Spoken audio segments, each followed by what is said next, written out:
Te voy a decir algo que puede incomodarte. La pobreza no te está persiguiendo, tú la estás tolerando. Recuerdo cuando vivía entre dos culturas, viendo cómo en un mismo barrio unos progresaban y otros no. No era el país, no era el gobierno, no era la suerte. Era disciplina, era orden, era mentalidad. Vi hombres con menos recursos que tú levantarse a las 5 de la mañana sin que nadie los obligara. Y vi hombres con más oportunidades desperdiciarlas por comodidad. La pregunta no es si puedes salir de la pobreza. La pregunta es, ¿estás dispuesto a dejar de justificarla? La pobreza no empieza en el bolsillo, empieza en la mentalidad tolerante. Y cuando digo tolerante, no hablo de paciencia, hablo de permisividad contigo mismo. Hablo de esa voz interna que dice, no es tan grave, mañana empiezo, por ahora sí está bien. Esa voz es peligrosa porque no grita, susurra. Y lo que susurra termina construyendo tu realidad. Crecí viendo dos formas de enfrentar la vida. En una cultura aprendí que la disciplina era una obligación diaria, no una opción emocional. En la otra vi talento, creatividad y potencial, pero también una enorme tolerancia al desorden. Personas brillantes que llegaban tarde, que improvisaban todo, que dejaban para después lo importante. Y después decían que el problema era la economía. No, el problema era lo que aceptaban como normal. La pobreza comienza cuando aceptas pequeños descuidos, como si no importaran. Cuando toleras no saber cuánto gastas. Cuando toleras llegar justo a fin de mes. Cuando toleras deudas pequeñas porque no son graves. Cuando toleras perder 2 horas diarias en distracciones. Nada de eso parece dramático. Pero acumulado durante años, se convierte en una estructura sólida de escasez. Te pongo un ejemplo práctico. 2 personas ganan lo mismo. Una decide registrar cada gasto durante 6 meses, aunque le incomode. Ajusta, elimina lo innecesario, aprende a decir no. La otra sigue diciendo, yo soy malo para los números, y no revisa nada. Después de un año, sus realidades financieras son distintas. No por suerte, por estándares. Uno dejó de tolerar el desorden, el otro lo justificó. He visto hombres con pocos recursos avanzar más rápido que otros con mayores ingresos. La diferencia, no toleraban la mediocridad personal. Si se equivocaban, corregían. Si fallaban, ajustaban. No se explicaban demasiado. Actuaban. La mentalidad tolerante, en cambio, siempre encuentra razones elegantes para no cambiar. Así está el país. No hay oportunidades. Todos estamos igual. Y puede que algo de eso sea cierto, pero ninguna de esas frases mejora tu situación. La tolerancia baja tu estándar sin que te des cuenta. Hoy aceptas un pequeño desorden. Mañana aceptas una pequeña deuda. Después aceptas un pequeño incumplimiento. Y cuando quieres reaccionar, tu identidad ya se acostumbró a vivir por debajo de tu potencial. El problema no es el dinero que falta, es el carácter que se relajó. Cuando decides eliminar la pobreza, lo primero que tienes que eliminar es la permisividad contigo mismo. Dejar de aceptar lo que sabes que no está bien. Levantarte a la hora que dijiste. Cumplir el presupuesto que definiste. Terminar lo que empezaste. No porque alguien te vigile, sino porque decidiste respetarte. El día que dejas de tolerar la vida que te mantiene pequeño, la pobreza empieza a quedarse sin espacio en tu mente. Disciplina supera motivación.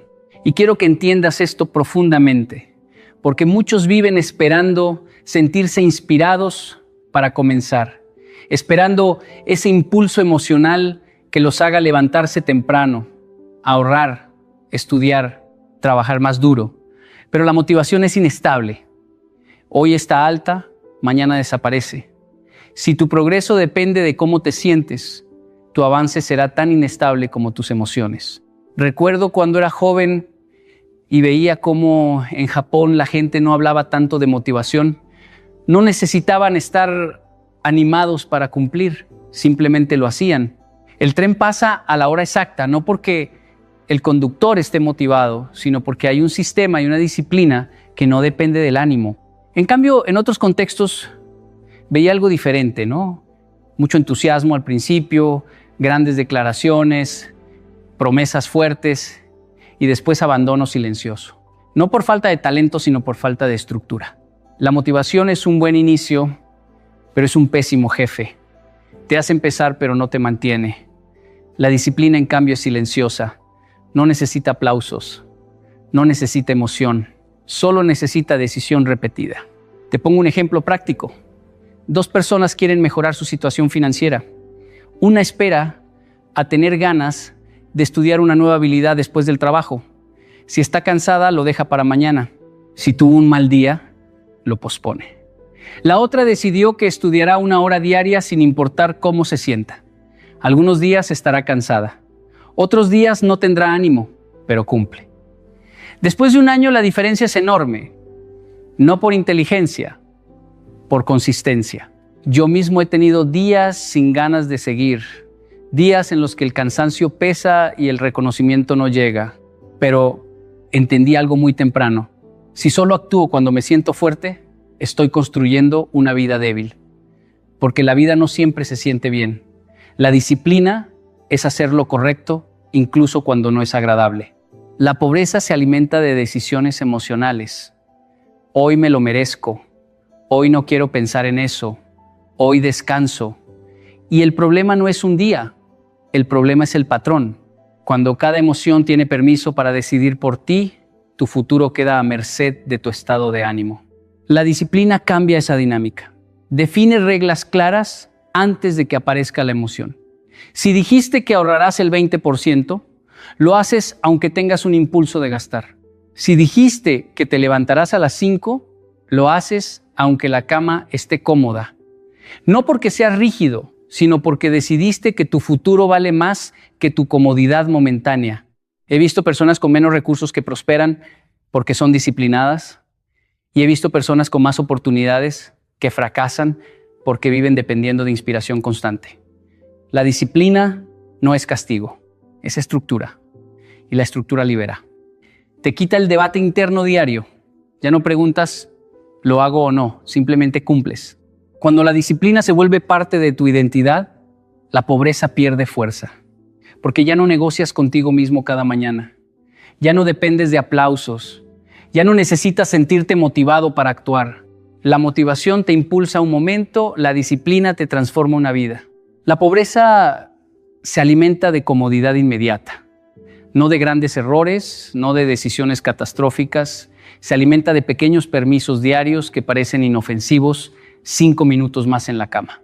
Un gasto que no es tan grande, una conversación difícil que decides posponer, un curso que empiezas la próxima semana. Nada de eso parece grave, pero repetido durante años, construye una vida estancada. La comodidad inmediata es atractiva porque elimina tensión en el momento, te hace sentir bien ahora. El problema es que casi siempre compromete algo del futuro, y cuando eliges alivio constante sobre progreso sostenido, estás entrenando a tu mente para evitar el crecimiento. Recuerdo cuando observaba diferencias culturales muy claras. En algunos lugares la gente se preparaba con anticipación, hacía fila con orden, respetaba procesos, aunque fueran incómodos. En otros se buscaba el atajo, el camino más fácil, la solución rápida. A corto plazo parecía más práctico. A largo plazo generaba desorden, retrasos y pérdida de oportunidades. Esa pequeña diferencia en cómo se enfrenta la incomodidad diaria termina marcando décadas. Te doy un ejemplo concreto. Supongamos que recibes un ingreso extra. Tienes 2 opciones: usarlo para reducir una deuda o gastarlo en algo que deseas hace tiempo. La deuda no se siente urgente, el deseo sí. La compra te da satisfacción inmediata, la reducción de deuda te da tranquilidad futura. Si constantemente eliges la satisfacción inmediata, tu cerebro aprende que el placer presente es prioridad. Y así, poco a poco, el margen desaparece. La pobreza no siempre es falta de esfuerzo. Muchas personas trabajan duro, pero fuera de su horario productivo eligen comodidad constante. Terminan el día y dicen, merezco desconectarme. Y desconectarse no es el problema. El problema es cuando la desconexión se vuelve rutina descontrolada, horas de entretenimiento, cero aprendizaje, meses de consumo, cero inversión en habilidades, años de distracción, cero avance estructural. La comodidad inmediata también se ve en decisiones invisibles. Evitar revisar tus números porque incomoda. No pedir un aumento porque genera nervios. No empezar ese proyecto porque no te sientes listo. Cada evitación protege tu tranquilidad hoy, pero debilita tu posición mañana. Yo mismo he sentido esa tentación. Hay días en los que sería más fácil no exigirme, no prepararme, no estudiar, no organizar. Pero entendí algo. Cada vez que cedo a la comodidad sin criterio, estoy reforzando una identidad frágil. Y una identidad frágil no sostiene prosperidad. La incomodidad bien elegida es crecimiento. Levantarte temprano cuando nadie te obliga. Decir no cuando todos dicen sí. Ahorrar cuando podrías gastar. Practicar cuando nadie te ve. Esa incomodidad no destruye tu vida, la fortalece. Es como un músculo. Al principio duele, después te sostiene. La pobreza prospera donde la comodidad manda, donde el impulso decide, donde el presente domina al futuro. Pero cuando comienzas a preguntarte antes de cada decisión, ¿esto me acerca o me alivia?, algo cambia. Empiezas a elegir con conciencia. Y el día que eliges progreso sobre comodidad, aunque nadie lo note, la pobreza empieza a debilitarse. No es cuánto ganas, es cómo administras lo que recibes. Esta frase incomoda porque rompe una excusa muy popular. Si yo ganara más, mi vida cambiaría. Tal vez mejoraría un poco, sí, pero no cambiaría de fondo si tu manera de manejar el dinero sigue siendo la misma. He visto personas duplicar sus ingresos y mantener exactamente el mismo nivel de estrés. Más dinero, pero también más gastos. Más ingresos, pero también más deudas. ¿Qué pasó? No cambió la mentalidad, solo cambió la cantidad. Y cuando la mentalidad no se transforma, el dinero simplemente amplifica el desorden. En una ocasión hablé con un hombre que decía que su problema era el salario. Decía que con ese ingreso era imposible ahorrar. Le pedí que durante un mes anotara absolutamente todo lo que gastaba, todo. Desde el café hasta las suscripciones automáticas que ya ni recordaba. Al final del mes estaba sorprendido. No porque ganara poco, sino porque nunca había observado sus decisiones. Había pequeñas fugas constantes, nada dramático por separado, pero juntas eran suficientes para impedir cualquier avance.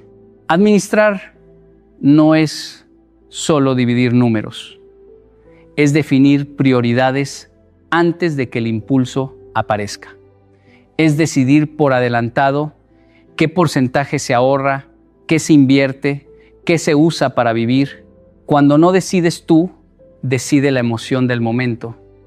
Y la emoción casi siempre favorece el consumo inmediato. Recuerdo algo que aprendí observando culturas diferentes. En algunos contextos, aunque el ingreso no fuera alto, había orden. Se respetaba el presupuesto como si fuera una regla básica de vida. No se trataba de avaricia, sino de coherencia.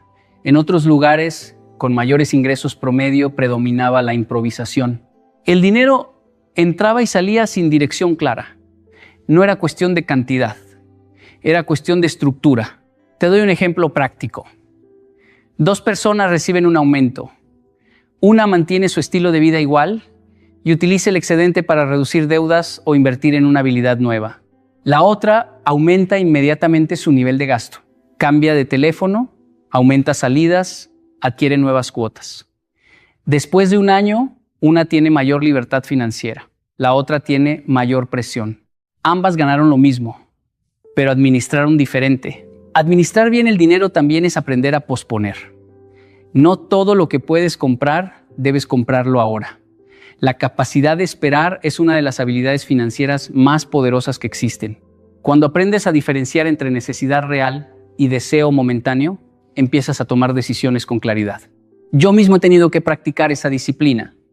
No siempre es agradable. A veces significa decir no cuando otros dicen sí. A veces implica vivir por debajo de lo que podrías aparentar.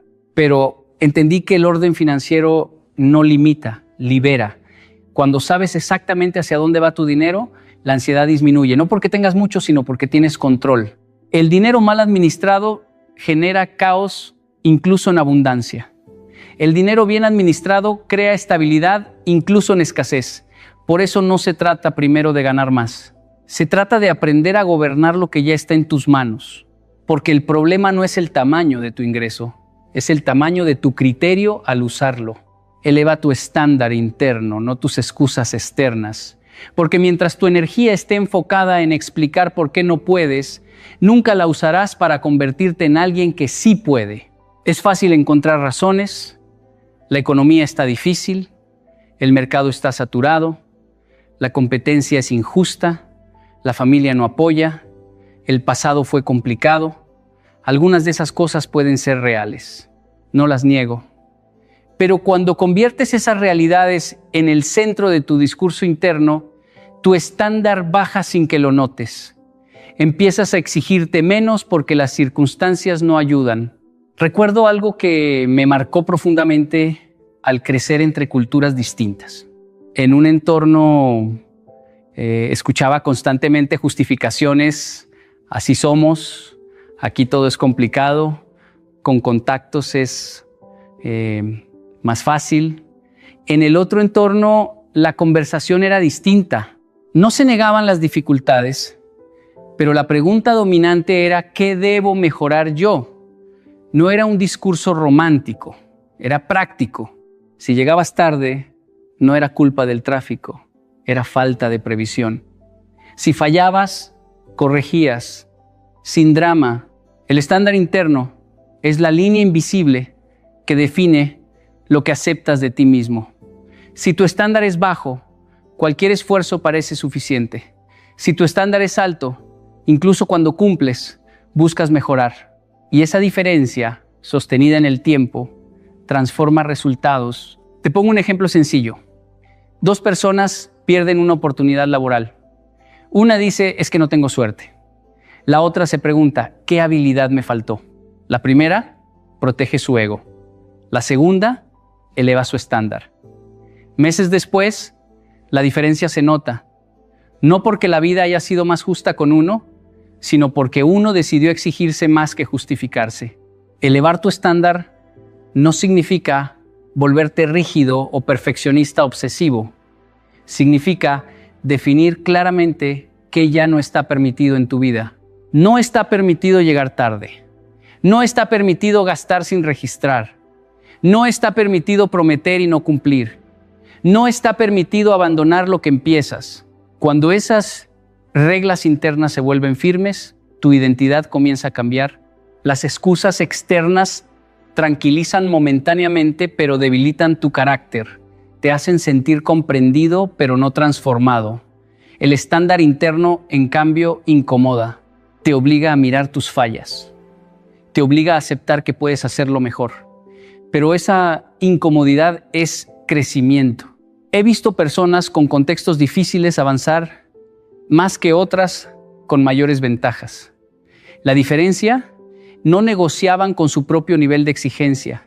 No esperaban que el entorno mejorara para mejorar ellos. Ajustaban su actitud primero. Y esa coherencia terminaba generando oportunidades. Cuando elevas tu estándar interno, cambian tus decisiones diarias. Empiezas a preparar mejor tus reuniones, a cuidar más tu tiempo, a respetar tu presupuesto, a terminar lo que empiezas, no porque alguien te esté evaluando, sino porque tú decidiste que tu vida merece mayor nivel. El entorno puede influir, pero tu estándar determina tu respuesta. Y la respuesta repetida crea tu destino financiero. Porque el día que dejas de explicarte y comienzas a exigirte, la pobreza empieza a quedarse sin argumentos. Tu tiempo es tu primer capital.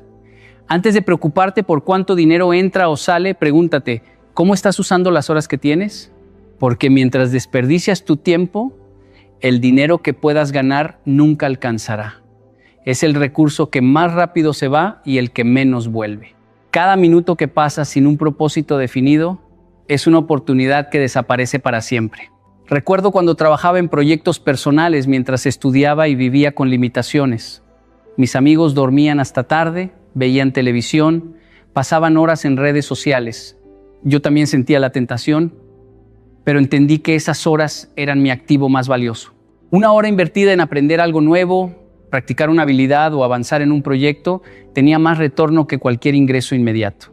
Esa decisión diaria repetida durante meses fue la que empezó a cambiar mi camino financiero. Muchos hombres creen que el tiempo es abundante, que habrá otro día para empezar, otro mes para corregir errores, otra oportunidad para crecer, y ahí está la trampa. La comodidad diaria roba horas sin que lo notes. Las distracciones se acumulan. Los mensajes, las urgencias ajenas, las reuniones innecesarias, el entretenimiento sin límite, todo consume bloques de tiempo que podrían invertirse en crear valor real, y cuando al fin quieres actuar, ya no queda energía, enfoque ni claridad. Lo que distingue a quienes salen de la pobreza no es necesariamente talento o suerte, sino la manera en que gestionan cada hora. No esperan motivación, crean agenda. No dependen de ánimo, crean rutina. Aprenden a priorizar lo importante sobre lo urgente, a decir no sin culpa, a proteger las horas más claras de su día para construir algo propio. Porque el tiempo que no proteges, alguien más lo aprovecha a tu costa y la vida financiera se resiente. Te doy un ejemplo concreto. Cuando decidí aprender una habilidad que me permitiría aumentar mis ingresos, no fue fácil. Tenía trabajo, responsabilidades y distracciones constantes. Cada día elegí levantarme más temprano, cerrar el teléfono, apagar notificaciones y concentrarme en esas horas iniciales del día. Al principio, cada sacrificio dolía, pero con el tiempo, esas horas acumuladas generaron resultados que ningún aumento de salario habría dado por sí solo. Invertir tiempo en algo que te vuelve más valioso es diferente a trabajar más horas. Es estratégico. No se trata de estar ocupado, sino de estar enfocado. Cada bloque que dedicas a aprender, planear, practicar o crear se multiplica. Cada hora malgastada no regresa. Cuando entiendes que tu tiempo es tu primer capital, tus decisiones cambian. Comienzas a decir no a lo que no aporta. Comienzas a valorar cada momento. Comienzas a construir estructuras que sostienen tu esfuerzo aunque el ánimo baje. Porque el dinero puede ir y venir, pero el tiempo perdido nunca vuelve. El día que empiezas a invertir tu tiempo con la misma seriedad que invertirías dinero, aunque tus ingresos aún sean modestos, tu vida empieza a cambiar. Vuélvete difícil de reemplazar. Porque en el mundo financiero el dinero sigue al valor, no al esfuerzo. Puedes trabajar 10 horas al día, hacer lo mismo que todos los demás y aún así no avanzar. Es incómodo decirlo, pero es verdad. Si cualquiera puede hacer lo que tú haces, cualquiera puede ganar lo que tú ganas. Y esa es la trampa que mantiene a tantos hombres atrapados en la pobreza. Confunden actividad con progreso. Recuerdo cuando empecé en mi primer empleo serio.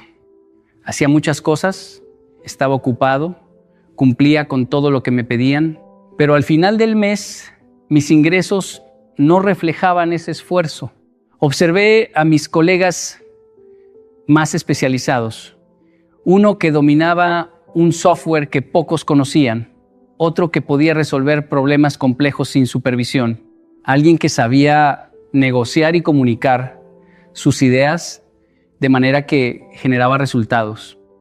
Ellos tenían algo que yo no, eran difíciles de reemplazar, y esa diferencia, aunque parecía invisible al principio, se traducía en seguridad, oportunidades y mayores ingresos. Ser difícil de reemplazar no significa hacerlo todo solo, ni cargar con responsabilidades que no te corresponden.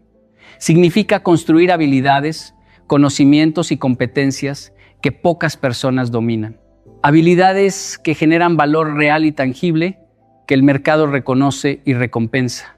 Aprender algo complejo, persistir mientras otros buscan atajos, practicar sin que haya aplausos inmediatos.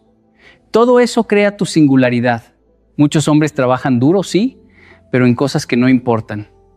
Prefieren lo cómodo, lo conocido, lo fácil de replicar. Y aquí está la verdad dura. El mercado no paga esfuerzo genérico.